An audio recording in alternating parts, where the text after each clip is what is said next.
Alright then gang, so now we have a few different CRUD actions wired up, so we can fetch documents, we can add new documents and also delete documents as well. But currently, whenever we add a new document or delete one, it doesn't update the UI in real time. We have to refresh the page to see that change because it's only when we first load the app that we're fetching all those documents. We don't refetch them whenever we add new ones or delete current ones, and that's why we have to refresh the page when we do those things to see the updated UI.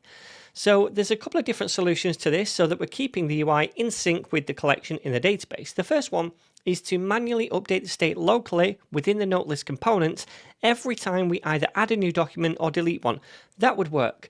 The second one is to set up a real-time subscription to the notes collection in the database so that whenever the collection changes, we get notified of that change in the client and we can react to that change by updating the states. And for two reasons, we'll be using that second approach. The first reason is because this is an Appwrite tutorial and it gives me a chance to showcase the real-time capabilities of Appwrite. The second reason is because by using a real-time subscription, it also means the UI updates in reaction to changes, not necessarily brought about by the current user. And by that, I mean, imagine another user had this application open and they added a new note. Well, then our UI would update as well because we get notified about that change in the collection brought about by a different user. So that's pretty cool. All right then, so let's have a little look at the docs and figure out how we can set this up. So I'm going to click on this real-time link over here to see what's going on with that. And you can see right here on this next page, it says that Appwrite Realtime allows you to listen to any Appwrite events in real time. So that means any database events, but also any other events from different Appwrite services like authentication events or storage events, etc., which is really cool. Now, if we scroll down a little bit, you can see here that it also says that to subscribe to events, you need to specify a channel to subscribe to. Now, those channels are all listed down here somewhere if you keep on scrolling down, and they're going to be in a nice little table. So the channel we want to listen to is just this second channel right here, which is databases.id.collections.id.documents. And these ID values in square brackets, they're the things we need to replace with the actual ID values. So for example, this first ID after databases would be the ID of the database we're subscribing to. And that's Notes app in our case. And the second ID would be the collection ID, so Notes in our case. So by subscribing to this channel, we'll be notified about any create, update, and delete events that occur in that collection. Alright then, so I'm actually going to copy this channel right here. Then we're going to head back to the code and we're going to try and set this up. Okay, so we're going to subscribe to the notes collection so that every time a change happens in that collection, we get notified of that change and also the type of change that occurred as well. So that could be that a document got created, for example, or deleted, or even updated. And we're also told which document the change happened to. So then we can update the state in this list component based on that. So we're going to set this real-time subscription up inside this list component because this is where the notes state is, right? And that's what we're going to be updating when the change occurs. And we're going to set it up inside the use effect hook, which fires a function when the component first renders in the browser. And that function is the first argument of this use effect hook. The second argument of this should be an empty dependency array, which means the function essentially only runs on initial renders and not when the state changes or anything like that. So then, inside this function, we're first of all going to make a new constant called channel, and I'm going to set that equal to a string and then paste in that channel value that I copied from the docs. So now we just need to replace the first ID to be the database ID, which is Notes app, and then we need to also replace the second ID to be the collection ID, which is just Notes. And now we have a channel right here we want to subscribe to. The way we set this up now is by first of all using the client instance we created back in one of the first lessons, and we exported that from the Appwrite file in the utils folder. So if you start writing clients, then you should get the option to click on it right here, which auto imports the file for you when you do click on it. All right, so make sure that's imported. Okay, and on this client, we need to use the subscribe method to subscribe to a channel. Now, As a first argument to that subscribe method, we pass in the channel we want to subscribe to, which is just the channel that we made up here, this constant. And as a second argument, we pass in a callback function, which fires whenever we get notified of a change in the collection. Also, as an argument to that callback, we get access to a response object, which is what Appwrite sends to us when it notifies us of that change. All right, cool. So now we've set up a subscription to the notes collection, which fires a function every time there's a change in that collection. Now, inside this function, we can do something with this response object to check the type of event that happened in the collection, and also to get the response payload, which in our case will be the document which either gets created or deleted. So then what I'm going to do is grab two things from this response, the event type and also the payload. To get the event type, we can say const event type is going to be equal to the response object, and then we're going to use the events property on that, which is an array, and we're going to grab the first item in that array using index 0.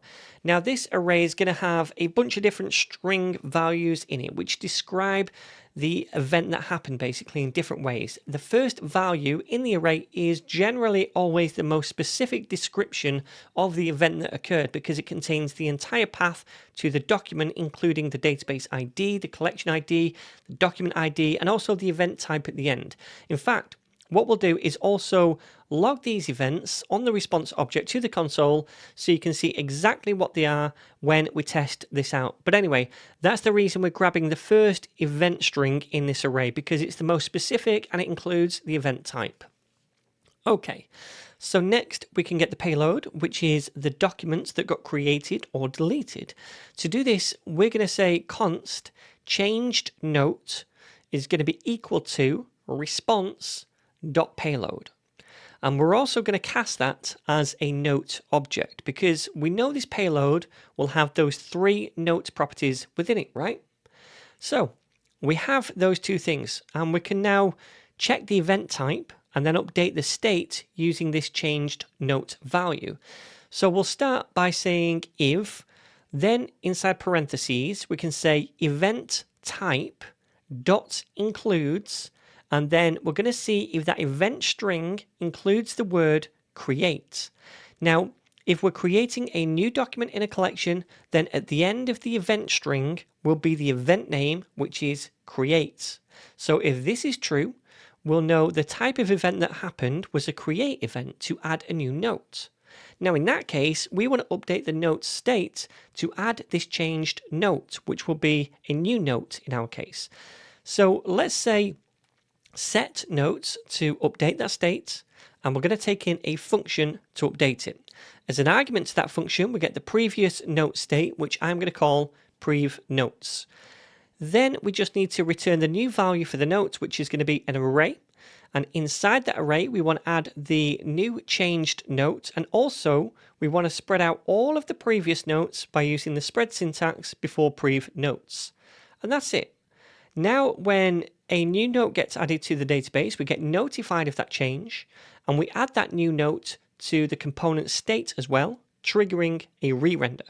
Okay then, so next up we need to handle the delete event for when we delete note documents. To do that, we can add another if check to see if the event type includes the word delete. And again, that event string will have this word at the end of it whenever a delete event occurs.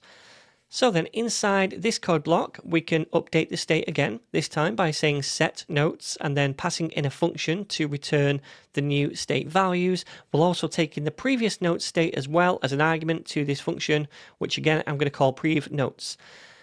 Okay, so this time we need to remove or filter out the changed note from the state because we're deleting it, right? So to do that, we can return prev notes, and then we're going to use the filter method on that. The filter method fires a function, which I'm making right here, for each value in the array that we use it on. In our case, that's the previous note states.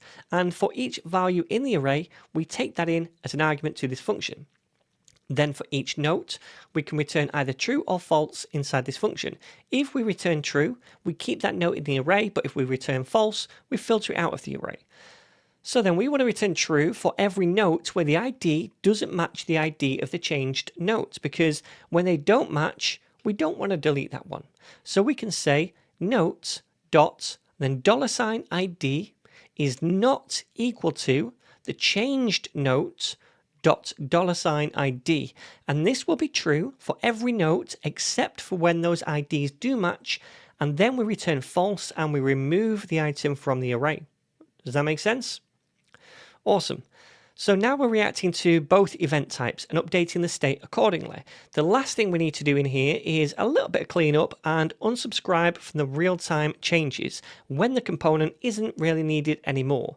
Now, we can do that by coming up here and saying const unsubscribe is equal to this subscribe call on the client. And the reason I'm doing this is because the subscribe method actually returns an unsubscribe function, which we can then invoke when we want to unsubscribe from this channel.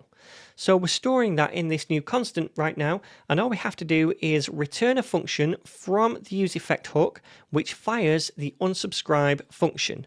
And this return function will automatically fire when this component unmounts the DOM whenever it's not currently needed anymore. And by doing this, it means that if you were to navigate to a different page, for example, and then back to this page again, we're not stacking up multiple subscriptions on top of each other.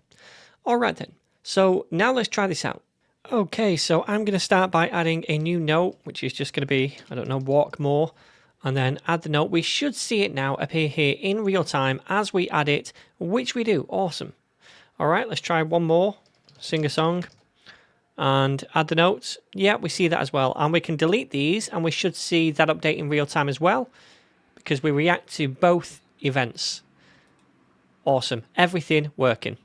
So hopefully that demonstrates how useful and effective this real-time API is. And again, it's not just for database events. It can also be events for things that you upload in storage or anything to do with the account, so user sign up and things like that.